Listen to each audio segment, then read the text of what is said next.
Raddada mirara, dia tanya banyak kali. Lalu Nabi jawab, la taqda, jangan kamu marah. Kenapa? Kerana kalau marah ni kita lawan, kita tahan, natijahnya cukup baik, layak masuk syurga Allah. Allah sebut dalam Al-Quranul Karim tentang orang-orang yang baik ini. Allah menyebut ialah wal kaziminal ghaiz, yang tahan marahnya sampai bergigi-gigi dia. Tahan marah tu, hura-hura marah dia tahan. Orang macam ni orang yang hebat. Orang macam ni orang yang hebat. Sebab itu Nabi beri satu indikator lain. Apa kayu ukur Islam? Syekh siapa yang paling gagah sekali? Kita kata orang yang gagah, orang yang bodinya kuat, orang boleh tumbuk orang sehingga rebah, orang yang mempunyai badan besar, orang yang mempunyai kekuatan sehingga menumbangkan musuh, orang yang menang gusti. Nabi kata tidak. Nabi beri indikator lain. Apa kata Nabi? Hadis sahih, laisa syadidu bisur'ati, innamas syadidu man yamliku nafsahu indal ghadab. Bukan orang yang gagah itu dengan menangnya bergusti, tapi orang yang gagah, orang yang dapat tahan marah dia ketika mendidih dan bergegar. Dia tahan jiwa dia betul-betul. Oh, ini orang hebat. Kita kena ajar. Sebab itu kalau kita tengok tuan-tuan, banyak dalam acara Islam, dalam agama Islam kita ni, fokusnya jangan marah. Contohnya ibadah haji. Dalam ibadah haji, biasanya kita temperature tu naik. Bayar RM15,000, RM20,000 pergi dengan package. Syekh haji buat lewa je. Hang ni apa pasal ni? Duit aku ambil banyak ni. Ni makan apa ni? Lauk macam mana? Ni lauk apa ni? Larian ke apa ni? Bahasa kasar dia dah. Bukan tengah marah. Dia cakap tak kira tuan-tuan. Itu cara masa tu. Sebab itu dia tahu. Tengok dalam sebilik pula. Bilik lelaki sama lelaki lah. Maksudnya 3-4 orang, 5 orang. Tok guru saya mengajar Pak Umrah kena gini. Tok guru awak silap, tok guru saya itu. Tok guru tak ada apa, minta bawah sama dia. Pupak tunggu. Marah sangat ini. Dia bagi macam tu. Sebab itu Allah awal-awal lagi kata, Al-hajju ashhurun ma'lumat, faman farada fihi al-hajja fala rafasa wala fusuqa wala jidala fil hajj. Tengok Allah kata, haji itu merupakan bulan-bulan yang tertentu. Siapa yang melaksanakan haji, jangan cakap tak baik, jangan buat perkara fasik, jangan duk bergaduh, duk berdebat bawah akhirnya bergaduh. Tengok tu. Jadi nak sultan banyak sangat. Jadi itu nak sabar. Bila sabar kita tak marah. Jadi situ maknanya marah ni tak ada kebaikan. Makin kita tunjuk kehebatan kita, nampak belang kita, maka pada masa itu rugilah kita. Tuan-tuan, kita tengok sedikit mutiara kata. Luqmanul Hakim menasihati anaknya seraya berkata, hai anakku, 3 perkara tidak diketahui kecuali pada 3. 3 perkara tidak diketahui kecuali pada 3. Orang yang sabar tidak diketahui kecuali ketika marah. Nampak lalu ini kuat sabar lah. Sabar. Orang yang berani tidak diketahui kecuali ketika perang. Dia kata Syekh, dia tu berani tu. Cuba perang sekali tengok. Nombor 1 lagi tak belakang. Tahu.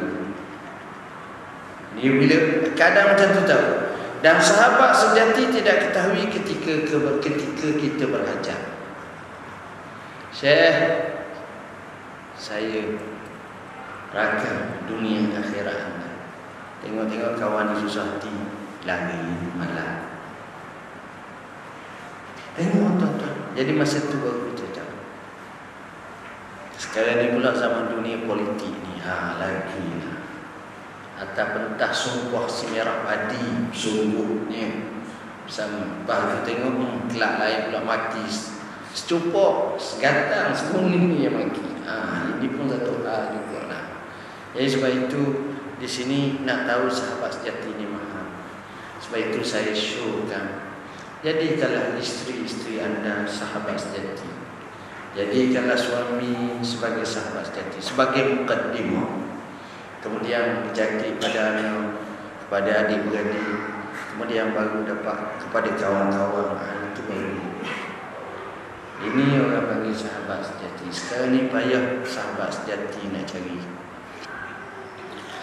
Pujangga berkata 3 jenis akhlak dari syurga dan tidak didapati kecuali orang yang baik budi pekertinya. Memaafkan orang yang zalim kepadamu. Maaf orang zalim. Tak tahan Syekh. Dia buat dengan kita senarai itu kertas kajang, 15 kertas kajang dah selesai. Nak maaf ke?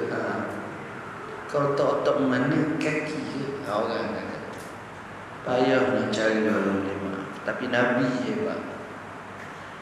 Orang nak bunuh dia, orang dan dia boleh maaf. Itulah hebat.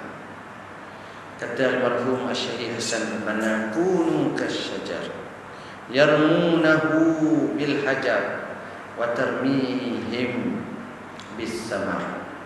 Jadilah kamu seperti pohon kayu, pokok macam pokok pelang ke pokok apa ni, cerita orang kampung zaman dulu lah. Pokok orang ramai duk tagur, duk baling dengan batu sebab nak jatuhkan buah, tapi dia baling pula dengan buah kepada orang ramai.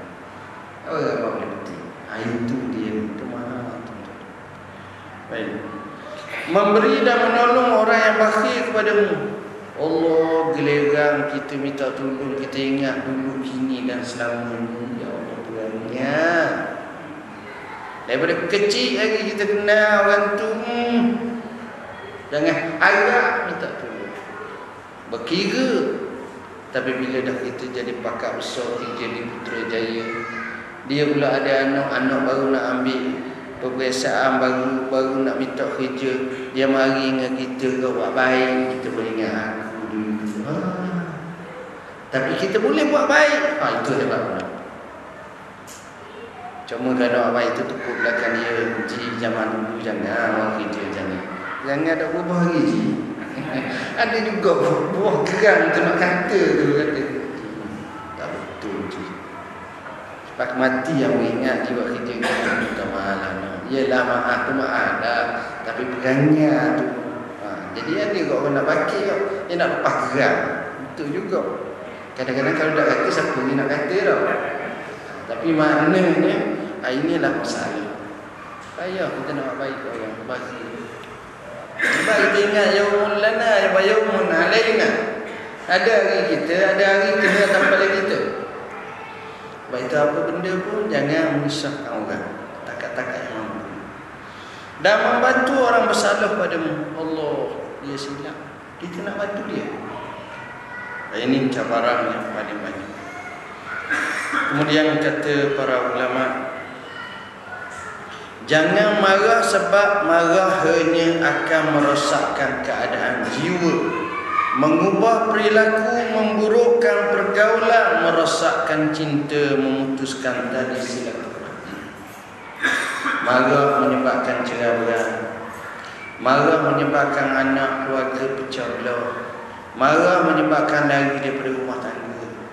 Marah yang menyebabkan kita tengok bergaduh, berbunuh-bunuhan. Kita marah. Rugi tak? Jadi amat rugi. Jadi tuan-tuan dan puan-puan yang dirahmati Allah, inilah sifat yang sepatutnya kita kena jaga daripada kaum muslimin. Hadirin hadirat yang dirahmati Allah, saya rasa malam ini sekadar itulah yang dapat saya sampaikan. Ada beberapa perkara yang saya nak minta maaf dan bagi tahu. Yang pertama, malam ini sebenarnya saya ada kursus, ada apa ni, mesyuarat meeting di Pempek. pergi dah tadi, mari buat hospital sebenarnya ada masalah apa ni, isu syariah Islamiah masuk dalam masalah, dalam fatwa kemasalah bincang dulu. Jadi itu tak dapat nak panjang tu. Mula startnya pukul 8:30, jadi dah sekejap. Yang kedua, minggu sekali lagi, minggu kedua tu kita batal cancel sekali. Jadi mungkin insya-Allah kalau tak ada arah minggu akhir tahun depan, bulan depan sekali je. Saya nak maaf banyak. Saya mungkin minggu depan saya nak ke Mekah dalam seminggu dua untuk buat umrah. Jadi segala silap saya salah apa saya minta maaf lah. Mudah-mudahan kalau boleh tuan-tuan saya syurkan ada harapan saya suku imam ni baca Yasin sikit. Bukan untuk saya tak ada apa-apa, tapi suruh Allah selamatkan umat Islam daripada bala, daripada petaka yang banyak, terkhususnya di negeri-negeri Arab seperti di Libya, sampai hancur negara, kena bantai. Jadi baca minta selamat bukan kepada mana-mana pihak, tapi untuk umat Islam. Dan saya ingat sebelum untuk masuk banyak waktu ni boleh imam boleh baca, dan masuk di Malaysia untuk selamat daripada bala, bencana sebagainya. Sekadar itulah yang dapat saya sampaikan. Bismillahirrahmanirrahim. Allahumma fakirna fiddin tawil, Allahumma jannah minal lazina istamilun qawla wa yatabun hasanah. Wa sallallahu ala sayyidina Muhammadin wa ala alihi wa sallam. Walhamdulillahi rabbil alamin. Wassalamu alaikum.